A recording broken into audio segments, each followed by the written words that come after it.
Selamat pagi, saudara-saudara yang kekasih di dalam Tuhan Yesus Kristus. Bertemu lagi kita di dalam Renungan Raja Wali Pagi yang selalu memberikan kita semangat untuk menjalani aktivitas kita sepanjang hari ini. Puji Tuhan, pagi hari ini kita akan kembali belajar dari seorang tokoh yang sangat terkenal di dalam sejarah Perjanjian Lama maupun di dalam dunia secara umum.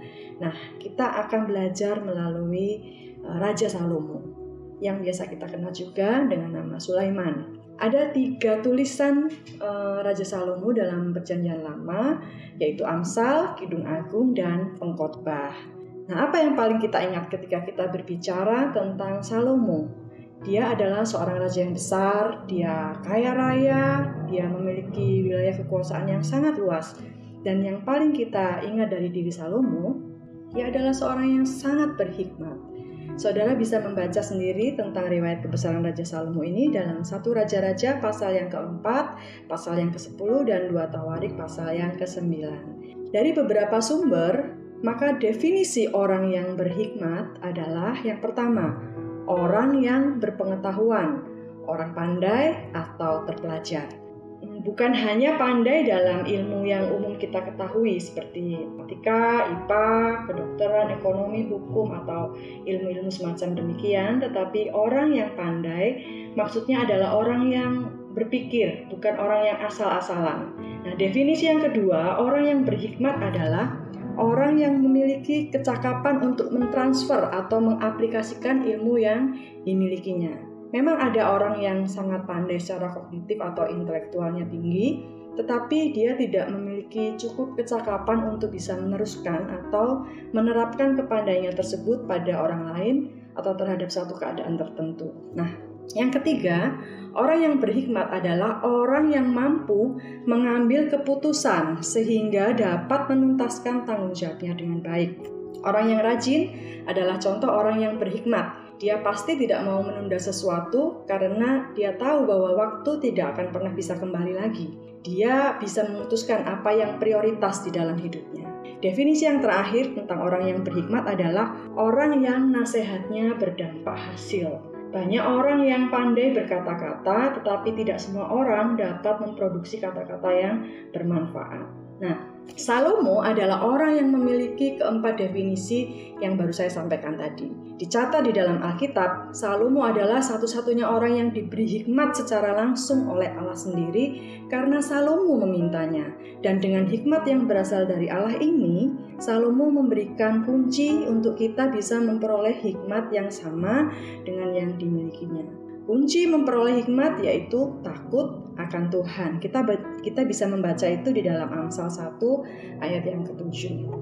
Mengapa Salomo menasihatkan kita untuk mencari hikmat? Nah, mari kita buka sama-sama Alkitab kita di dalam kitab Amsal 4 ayat 1 sampai 27. Kita tidak akan membaca semua ayat ini ya, tetapi kita akan melihat menemukan tujuan Salomo menasihatkan kita untuk mencari hikmat sampai kita memperolehnya. Itu apa tujuannya? Yang pertama, hikmat menghasilkan progresivitas hidup.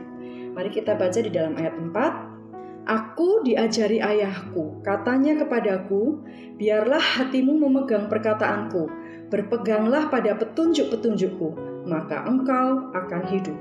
Orang yang memiliki hikmat pasti memperoleh hidup. Ini adalah titik awal bagi setiap orang, khususnya orang percaya. Dan yang ayat ke-10 kita bisa melihat peningkatannya di sini. Hai anakku, dengarkanlah dan terimalah perkataanku, supaya tahun hidupmu menjadi banyak. Asumsi kita, tahun hidup yang bertambah di dalam ayat ini tentu bukanlah sesuatu yang tidak berkualitas. Untuk apa Salomo menasihatkan kita mencari hikmat jika yang kita peroleh nanti adalah tahun hidup yang tidak baik? Maka ayat ini menunjukkan adanya peningkatan hidup yang berkualitas. Ayat yang ke-13 kita baca bersama. Berpeganglah pada didikan, janganlah melepaskannya, peliharalah dia karena dialah hidupmu. Kata pelihara tentu mengindikasikan adanya usaha untuk mempertahankan sesuatu. Dan dari tahapan yang sebelumnya tadi kita tahu bahwa yang dimaksud di sini adalah tentu hidup yang berkualitas, memelihara hidup yang berkualitas, mempertahankan hidup yang berkualitas. Nah, hidup di ayat-ayat yang telah kita baca tadi itu memiliki makna yang sama, yaitu menunjuk suatu kondisi more than physically existence, lebih dari eksistensi secara lahiriah atau materi atau kuantiti. Nah, ketika seseorang memiliki hikmat, maka dapat dipastikan hidupnya akan mengalami progresivitas baik secara kuantiti maupun secara quality. Misalnya seperti contohnya kayak kita punya waktu ya, jatah waktu dikasih sama Tuhan. 1 hari 24 jam. Tetapi bagaimana setiap orang itu memanfaatkan jatah waktunya masing-masing, itu dapat kita lihat bedanya dari caranya dia menjalani hidup dan hasil dari kehidupannya. Dari situlah peran hikmat itu bagi kita sangat penting. Tetapi perlu kita ingat kembali, hidup di dalam hal ini bukan sebatas eksistensi lahiriah atau kuantiti saja, karena hidup secara kuantitas saja itu dapat dimiliki oleh orang dunia. Tetapi kita sebagai orang percaya perlu memiliki progresivitas hidup secara kualitas. Yang kedua, hikmat mengajarkan kita untuk memiliki cara yang paradoks. Apa maksudnya cara yang paradoks ini? Kehidupan berbicara tentang tatanan aktivitas selama ada di dunia, tetapi sekaligus tentang sesuatu yang bergerak dalam dimensi non-material. Orang percaya memang hidup di dalam dunia, tetapi tidak boleh dengan cara-cara atau sistem dunia. Dan tujuan orang percaya memang bukanlah di dunia ini. Jadi coba kita cermat memperhatikan ajaran-ajaran Tuhan Yesus ya. Kita pasti akan melihat cara-caranya yang paradoks atau bertentangan dengan dunia. Misalnya, jika ditampar pipi kananmu, berikan pipi kirimu. Jika ada seseorang yang meminta bajumu, berikanlah jubahmu. Jika ada yang ingin menjadi yang terbesar di antara kamu harus menjadi yang paling rendah, kamu harus menjadi hamba. Itu adalah cara hidup yang diajarkan oleh Tuhan Yesus yang bertentangan dengan dunia ini. Tuhan ingin kita tidak sama dengan dunia. Nah, memang di surga itu kita tidak memerlukan lagi hikmat. Tetapi untuk bisa meresponi karya dari surga di masa sekarang ini, di saat kita hidup, kita sangat memerlukan hikmat. Nah, cara paradoks seperti apa yang diajarkan oleh hikmat? Mari kita baca di ayat 22. Karena itulah yang menjadi kehidupan bagi mereka yang mendapatkannya dan kesembuhan bagi seluruh tubuh mereka.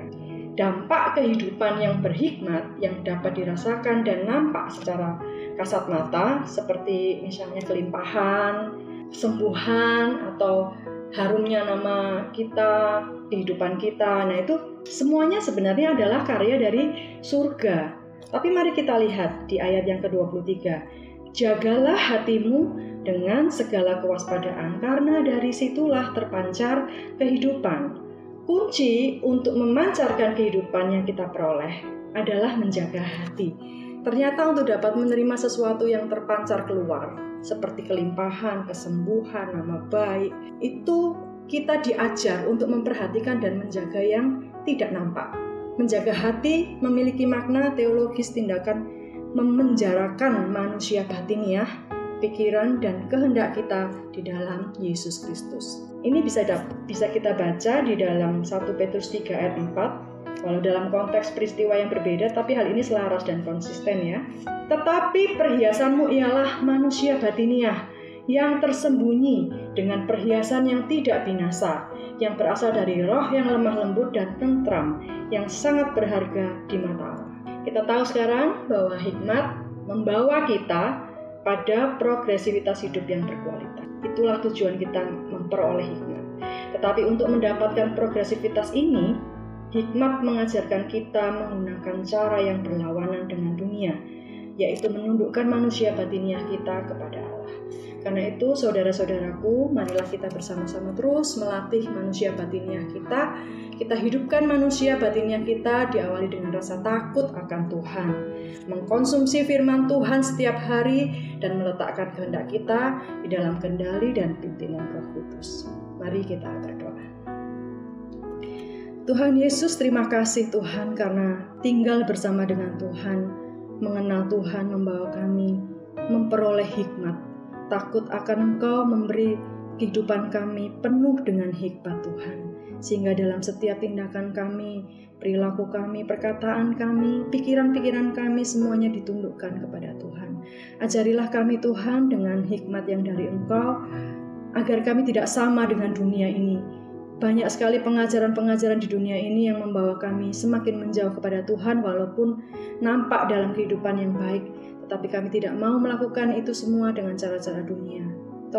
Tolonglah kami Tuhan dengan hikmat yang dari Engkau.